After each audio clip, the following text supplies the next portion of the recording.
Hello, hello. This is Yuri of Moving Sales Professionals and Let's Talk Moving podcast. And with me today, I have Mario Reyes with Southbay Moving joining us again at this podcast. He's been here before. How you doing today, Mario? I'm doing excellent. A little bit early on my end, but glad to be here with you. Thank you very much for joining me again. So I think it's probably been about 8 months or so since we've had you on the podcast, maybe a little longer. Mhm. So what has happened the past 8 months? The industry's been tight, with interest rates higher, the moving, Right? people aren't moving, they're remodeling, but I think that like we started to like try to pivot a little bit and do more like just internal moves for people. Out here in California, a lot of people are just remodeling, they're not moving. So what we've been trying to do is get moves, moving into pods, moving into the garage and make sure everything's paper pad and shrink wrap so that no dust gets in. And that's how we've been kind of making up for the shortfall. But in the last month or so, we've been getting more moves, like there's moves You out feel there. it's They're just picking not up? as big. You Yeah, feel it's yeah, picking up? yeah. I really do. Yeah, I mean, we're here on the East Coast, so I definitely like, I mean, there's different companies that are doing things differently, and I think that a lot of companies need to take a little bit of time and take a look at their Google strategies and see if there's been any changes within the past year that maybe they're the people that are managing their campaign, if they're not doing it themselves, to Mhm. see if maybe like they're not as active on it as they have been in the past or something like that. Because Right. there's a company I was talking to literally yesterday, and it's a company that's been around. They've been around since like I want to say like 2007, something like that. So Uh, they've been around for a little bit, and they used to have a lot of repeat customers, a lot of inbound calls, a lot of that stuff coming in. They weren't really. I mean, they had a little bit of leads that they bought, but it was a lot of repeat also and stuff like that, right? But they haven't been getting a lot within the past 6 months to a year. So it almost makes you wonder if maybe their whole thing has been mismanaged a little bit. So you almost want to take a look at that again, because the problem and you guys probably run into this, is that sooner or later, these guys that do SEO and Google and whatever, they tend to get a little lazy, to put it mildly. And you mhm. almost want to check out and make sure that they're continuing doing what they're doing and continuing putting things out there that are going to allow your company to be successful. So you want to take a look at that, because maybe the strategy that worked the previous year is not the strategy that's going to work today. So you definitely want to take a look at that. And now for a word from our sponsors. If you're a moving business owner, you may have already heard of Moversville, an email marketing service that helps moving companies increase, repeat, and referral business. But have you heard of Moversville Connect? Moversville Connect is an incredible resource for all things moving. They feature an array of vendors and services that cater specifically to the moving industry. You can find companies that provide moving software, moving sales services, marketing services, moving equipment providers, and much, much more. Visit moversville.com today to learn more.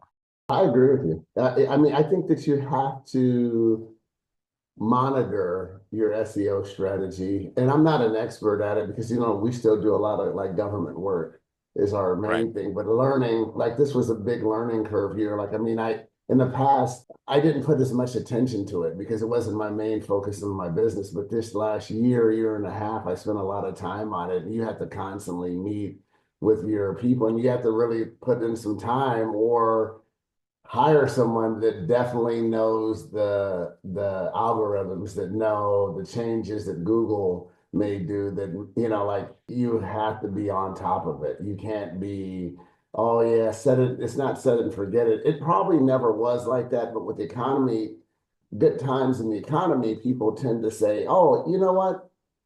If this is working and they can just walk away from it, well, everything needs attention.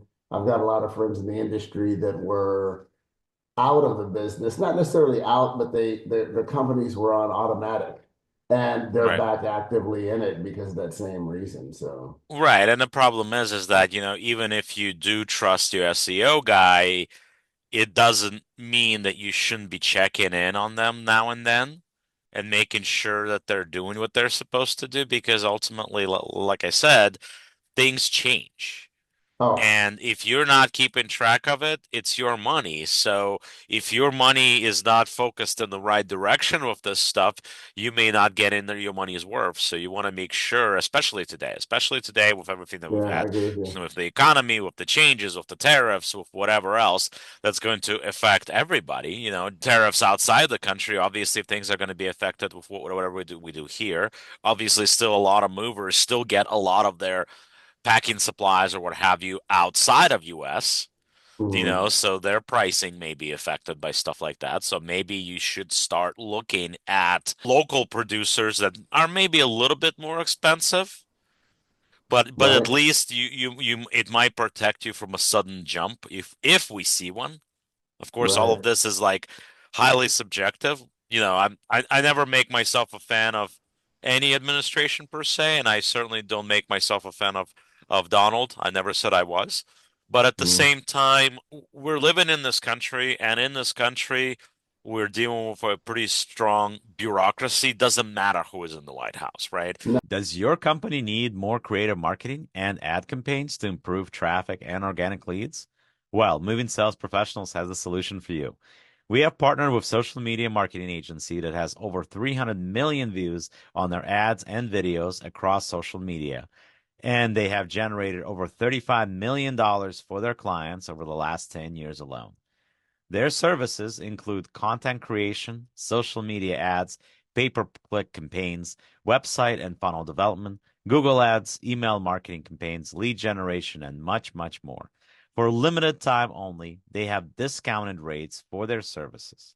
Sign up for a free consultation call with us via our Calendly link on our website or below this video. And what I agreed, mean by agreed, agreed. bureaucracy is that just because somebody put a law in place today, if they voted on something today, if Congress voted on something and President signed off on it, that doesn't mean it's going to come into effect immediately. It's going to take No, months and it might maybe even take even years, years years, so you can before see we the net see the effect. effects. So Yeah, realistically, anytime you see something happening, good or bad, it may actually be the effect of the previous administration, not the no, current one. Nothing I has agree. ever happened from the somebody walking into the White House today, and in the span of the year, whatever they signed off of today, you start seeing effects. It does not work like that, no matter what anybody says. We have too much of a bureaucracy in this country, so to get all of that to go through all the channels and actually start working, it takes a long time. No, no, I So, agree. Yuri, I always accommodate it to if you're driving a small boat compared to, they say that it takes 23 miles to turn around an aircraft carrier. yeah, Well, this is a giant aircraft carrier of a giant. country. Right. So it's like you try 23 miles to make a U-turn, but like if you have a bass boat or some other yacht, it's not going to take you that long because it's not that big. And so a Yeah, lot of and I people don't mean, understand it. yeah, and I mean it's good and bad. On the bad side, some things that are really sorely needed, it take forever for those things to get enacted.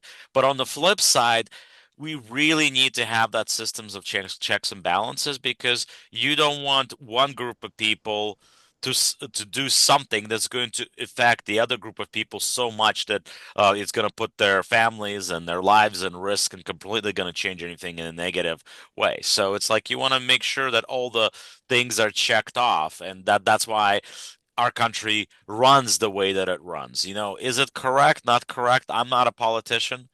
So I'm a consumer just like everybody else, and I You're just not see a that politician, Yuri? no, no, Okay, I okay. never wanted, I just wanted to know. I just want never wanted everybody to to, never know. wanted I to don't be know. one So it either. sounds like you're running for mayor out there or something. I don't Nah, no, never, never, know. never, never, never. Yeah, that's one part of the world that I want to stay away from. Definitely don't want to do any politics. Although No, I mean I speak my mind, but that's about it. I that's a practice my rough constitutional right to a freedom speech. that's a rough game because I used to live in Oakland, California, and we have a friend of ours that just ran for mayor against a longtime congresswoman, and he is he lost the election, but he was the one that was better suited to really run the city. He had actionable plans, but like in some ways it's a popularity contest. In Yeah, some sure. ways, you know what I mean? Like it's like the best man or woman doesn't win all the time. I don't live in the town anymore, so unfortunately I couldn't vote for him, but he, like suited to actually change the city of Oakland, it was going to be him. Barbara Lee was a 30-year congresswoman who had better connections and deeper fundraising pockets, and she won. Sure. You know what I mean? So it happened. So the best person doesn't always win if you don't Yeah, and I know. mean I think the cases in most cases is that you people vote for somebody that they know. They might not necessarily like them and may not necessarily agree with some of the policies that that person supports, but at least they feel like they know the person versus trying to put somebody brand new in there that they've never heard of. And Yeah. it's a risk that a lot of people are not willing to take. But I don't know. I mean, I think it doesn't matter where you do things. I think we need some new blood in there, period. I mean, not to say that they shouldn't be involved in politics, but I think we should start getting more younger generation in where you have people that are not in their 70s. We need to start getting people that are in their 40s and 50s in there that are actually going to be affected by everything that's enacted, and their children are going to be affected by everything that's enacted. I think that that's extremely important. And, we're not just we're talking about any industry, I mean, uh, when it comes to me voting, I don't vote based on how my business is going to do. Uh, that's just me personally. I don't vote based on that. That's not my basis for voting for somebody. I vote Mhm. based on what I think it's going to do for the country that I live in and what it's going to do for my kids that are in this country. I mean, granted, I'm in my early 40s. I'm 42, but I think that that's important to get younger politicians in there because No, those no, younger I politicians would be agree. affected by the things they vote for versus I somebody agree. that's like, and I don't get me wrong, I support a lot of California politicians, right? But some of these politicians have been, even Democrats, Republicans, have been in around 30, 40, 50 years. They're not going to be affected by anything that they enact because they already make so much money that realistically they're not going to be affected by anything, you know? Well, you know what? I will say this, and fan or not, like I was listening to an interview with like Nancy Pelosi maybe about a year ago, but in the last year, and she was saying someone kind of asked her about that, and she said, she had a deep background. Like she worked as a city councilwoman. She worked, I think she was mayor of San Francisco. Like she had these progressions, and she said the problem is that some of the younger politicians want instant gratification, Yes. and And and it they doesn't don't happen like that. and they're not willing to take the steps. So I think that there's fear in the older lawmakers, like I'm going to give you the control of the hands of the wheel, and you really don't know how to drive. And they're like, oh no, it's not. I mean, like I'm sure every president has come in there. I mean, even at the highest level, and said, I'm going to do this, this, and this. And somebody whispers in his ear and says, we just did this. And he's like, oh, I can't do that. And then I remember a couple of things that like President Obama said, and I'm not like either way a fan or not a fan, but he had an interesting interview when he first came into office about 3 or 4 months in. And he said, somebody asked him, I said, what's the hardest part about being president? He said, my decisions aren't bad or good, it's bad or worse. And I was like, oh, that resonated with me pretty good. It's like, okay, you make this decision is bad, you make this decision is worse, but they're not, neither one of them are good. And I think that's what's hard on a grand scale, or a business owner or Right. even a parent. You know what I mean? I think that we all go through that. It's like, okay, it's not good or bad. That's real easy to do. Do I take the $1 million or I don't? Right? I mean, everybody's going to take the money, or but it's Right. like the ones that's like, okay, if I do this, like from a military view, we're going to wipe out a whole sector of people. If I do this, we're going to lose our own people, and we might save some other people over here. And the balance is, I wouldn't want the responsibility of Yeah, that, but definitely. it's hard. It's harder than people think. Oh, we should. It's armchair quarterbacking. Oh, they should say this. They should. We really don't know until we're in that position. And I think that Yeah, I agree. like I said, like it's woven. It's more to everything. It's more to being a parent. It's more towards being a business owner. It's more towards being a student. Oh yeah, why aren't your grades higher? Well, Johnny and Susie or whoever, they invited me to this party, and I really like this guy. I really like this girl. You know what I mean? And so I Right. just thought I'd go there. And when I got to the party, I stayed longer and I didn't come home and study. We all have choices and decisions, as we And then we grow have to up. And and then we have to live with those choices and decisions that we made. correct, exactly. And it's Now, like it's so difficult. You're right from the standpoint of sitting at home and thinking, oh, yeah, I should have done. They should have done this, or they should have done that. But the thing is that what we're seeing is really on the surface, and there's so much stuff that goes on behind the scenes that we, as regular people that are not part of the political process, other than voting for it, right? We don't see everything, like that goes on behind the scenes and that may lead to decisions being made a certain way. So it's very hard. It's easy to say this is wrong or this is right based on what we see because we take it for face value. But we also can't, unless you're a political science major and you're willing to see, okay, well, if we do this, it's going, like you were saying, we're going to lose our people or somebody else is going to lose people or this or that, all these decisions. Like, when they dropped the bomb on Nagasaki and Hiroshima, that decision was led by the fact, do we lose all of our boys, all these soldiers if we try to attack Japan, right?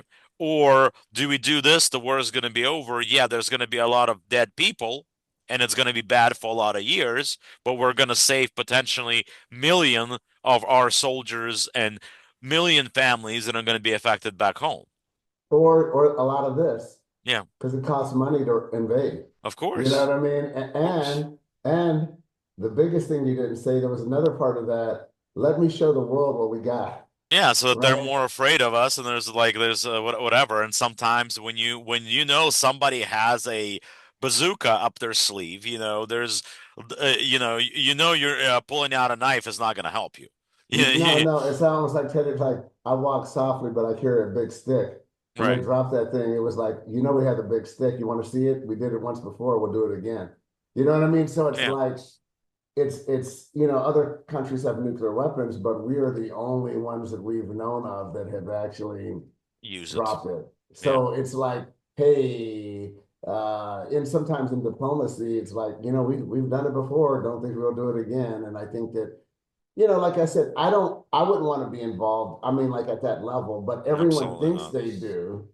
Oh yeah, I would just do this and they should do this. And it's like, Yeah, they don't, but they mm, don't. At the end of the day, they're not the ones that have to live with those decisions. no, no. And that's why, I mean, that's why you and I, my friend, are in the moving business instead Yeah, of because we politicians. control we control the process a lot more. Whether you're a moving company or whether you're doing your focus is sales like me, you're in a more controlled environment, so you're controlling everything that happens in your realm of influence, so to speak. And you don't have Mhm. to cut through all this red tape to see it, and you don't have to wait years to see the results of your decisions. So if you make a bad decision, you see the results of it probably the day that you made the bad decision, right? And then next day, you're not going to make that decision again versus making like 10 bad decisions and not seeing the results of those 10 bad decisions until years down the road.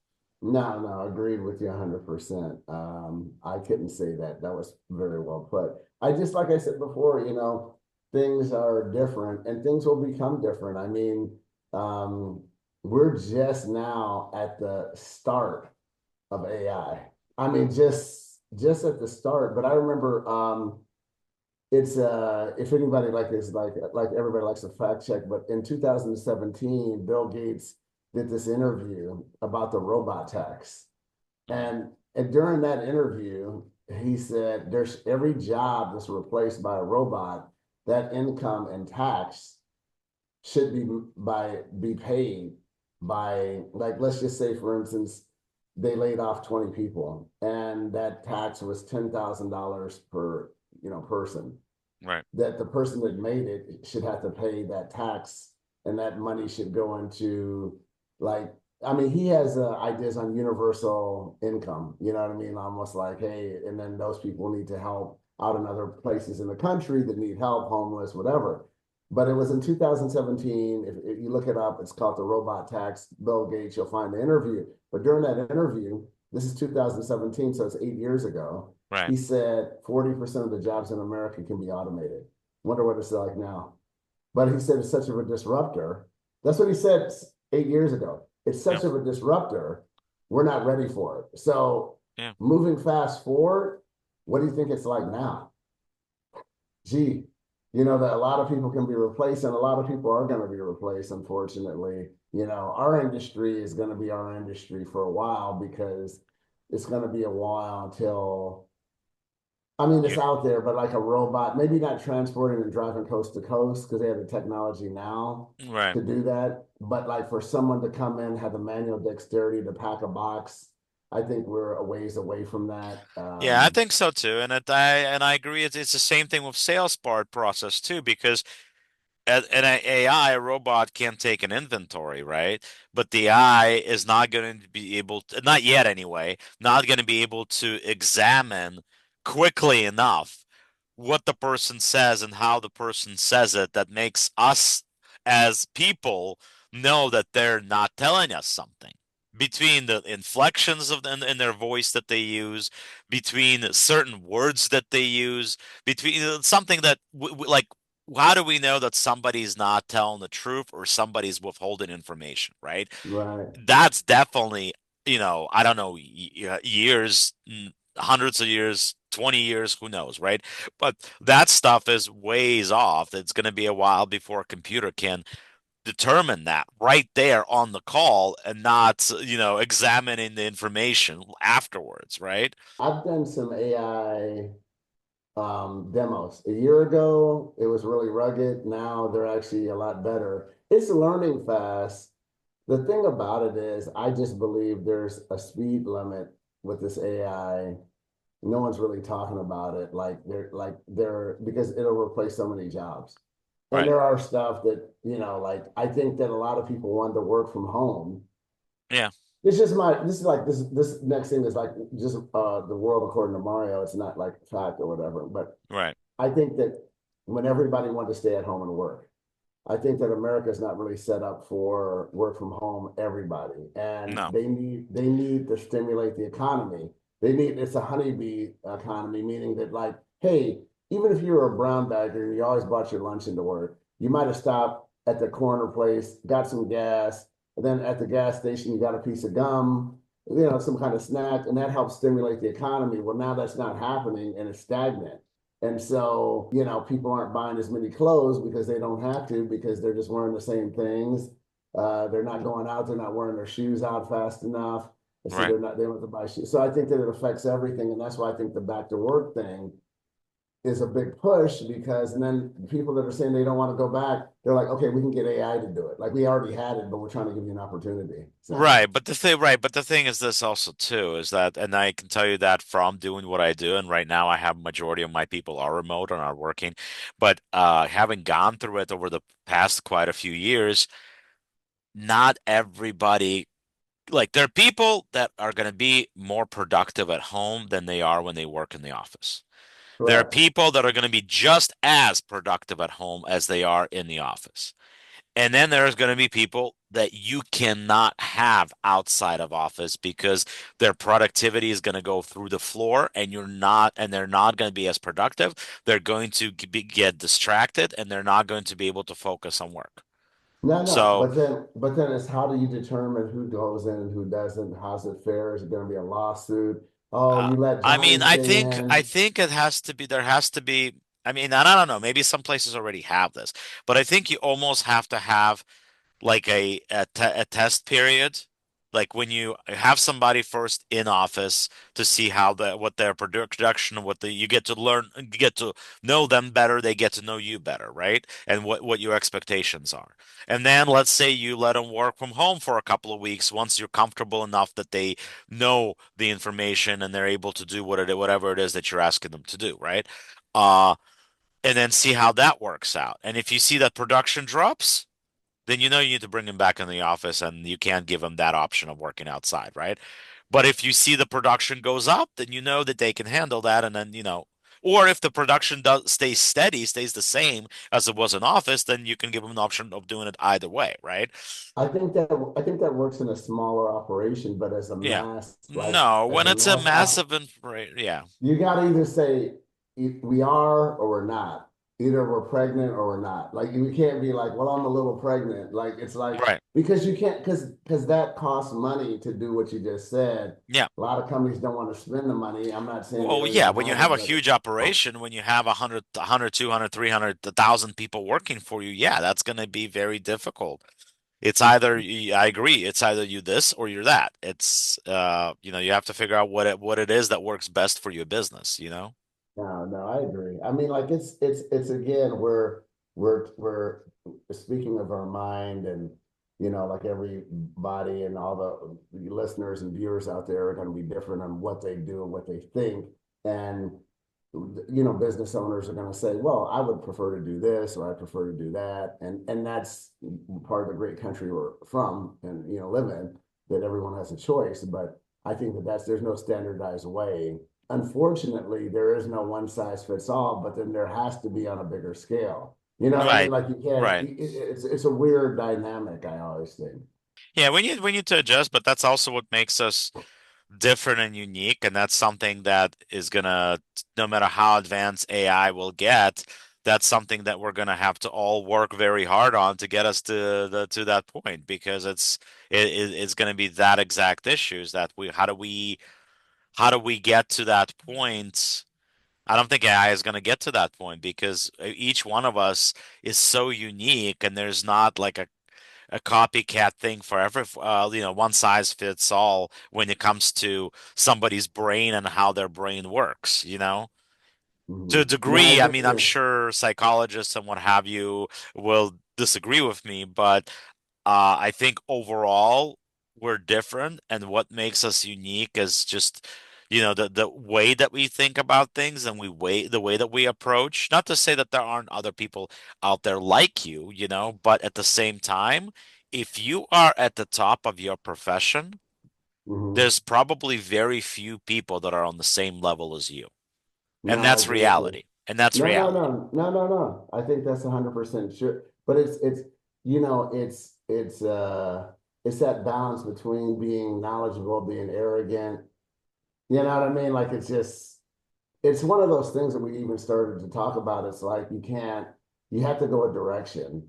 There's going to be, no matter what your intentions are, you still may be viewed a certain way. It didn't matter if Right. your intentions are 100% honorable, 100% like, hey, today everyone's hyper focused on whatever mistakes you make, not the good that you do, Right. but the mistakes that you've made, instead of saying, okay, like for me, I have an 8 out of 10 rule. I'm like, friends and family, wives or relationships, I'm 8 out of 10, 8 out of 10. If you get 8 things good and 2 things bad, I think that's a win. Well, hey, you Like know in what? life. If you go back to baseball, 1 out of 3 is good? And 1 out of 3, you're going to the Or Hall of three Fame. out of ten, rather. 3 out of 10. You're not even at Yes, 8 out of 10 on the Mario scale. You're at yeah, three yeah. out of 10, and you're going to the Hall of Fame, Hall of right? Fame, right? Exactly. Like it's funny, like that you mentioned that, Yuri. We were, somebody Juan Soto that just signed that massive contract is hitting like 279. Right. He's not even hitting 3 out of 10, and they signed for $1 gazillion. Yeah. You know what I mean? And the Not to difference mention is how much more he's gonna make in endorsement deals and commercials and everything else. Because and that's and just the the tip of the iceberg. What they make, they make so much more on top of that. correct and the difference between winning and losing is so small Yeah. that it's finite, because at like if you hit 220, you're a journeyman, like you're gonna But you bounce got a around to a couple job. of teams, but you got a job. But if you hit 250, man, you're gonna sign a pretty nice contract. You You're gonna be hit set for the rest of your life. your life, you're like 275, man, oh my God, you're probably going to the Hall of Fame. Right. And that's the difference. And that's not even one more hit out of 10. So I think that even in sales, Yeah. I've had the pleasure of watching you work on the phones. And anyone that doesn't know it, like Yuri's like a master closer. And he's gonna get that one more out of 10. And that's the big difference in like the great salespeople or Well, the thank you, great thank you.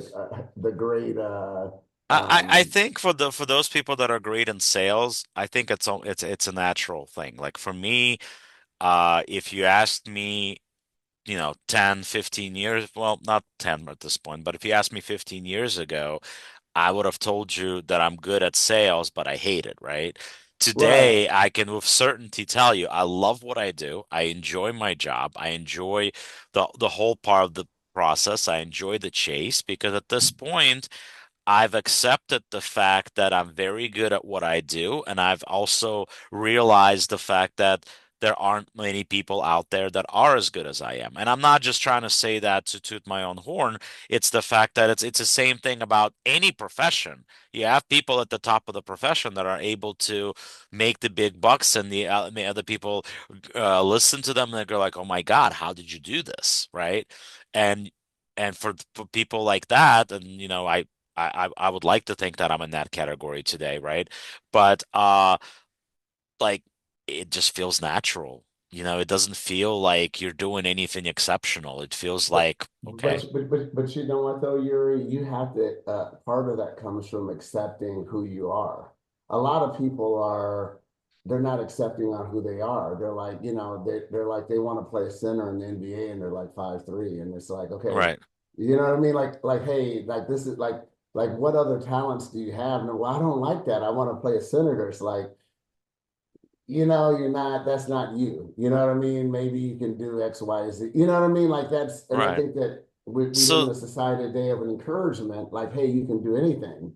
But I Right. think there So the has to be moral of that humility. is, like you definitely want to make sure that you kind of sit down and look at your pluses and minuses. What is it that you're good that you're really good at? What is it Mm. that you're not so good at? And if that's not so good at, is that something that you can work on, or is that something that's outside of your realm? Not every just because you know what your minuses are doesn't necessarily mean that you're able to sharpen them. A lot of people say, "Oh, if you just practice." That's not always the case. For some people, yes, but not for everybody, right? So No, I if agree you're a with you. business owner and you're good at recruiting movers, or you're good at sales, you're good at recruiting salespeople, or you're good at something else, right? Whatever part of your organization, whatever part of your company that you're not good at, you need to find somebody who is that you can hire to I take agree. take that next step and take you to that next level. But of course, we Right. can talk about that for hours, and we don't want you guys to be bored with us. So thank you very much for joining me, Mario, today. And like I always say, the world moves on its own, so let the professionals move yours Are for we you. getting off or you just started? Come on, man. Come on. We'll do this again. Don't worry. No, But I had a great well, let me just say this. I had a great time, Yuri. always do. And I want to tell you that this is just for information. I'm glad you do your show. Yuri helped me out quite a bit. So if you're a smaller company or you're a bigger company and you're looking for someone to help you with your sales, I would encourage you to call Yuri and talk to moving sales professionals.